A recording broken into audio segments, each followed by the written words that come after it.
అందరికీ నమస్కారం. నా పేరు మేఘన. నేను ప్రియరిత్య జూనియర్ కాలేజీలో ఇంటర్ సెకండ్ ఇయర్ కంప్లీట్ చేశాను. నాకు ఇంటర్లోనూ 97% వచ్చాయి. మా ఆర్థిక పరిస్థితుల వలన ఇంటర్ ఫీజు కట్టలేకపోతున్నాము. ఫీజు క్లియర్ చేస్తే కాలేజీ సర్టిఫికేట్స్ ఇస్తారు. ఫర్దర్ స్టడీస్ కోసం ఫ్రీ సీట్ తెచ్చుకోగలను. నవీన్ గారి వీడియోస్ చాలా చూశాను. అతను చాలా మందికి సహాయం చేస్తున్నారు.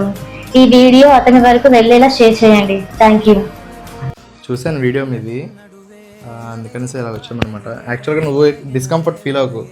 ఎన్ని వచ్చినాయి మార్క్స్? 950, 970, 960, 968.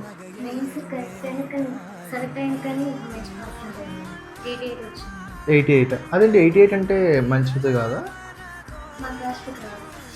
ఓకే ఓకే, ఎవరో ఒకళ్ళ ద్వారా నీ ఫీజు అయితే నేను క్లియర్ చేపిస్తాను, ఓకేనా?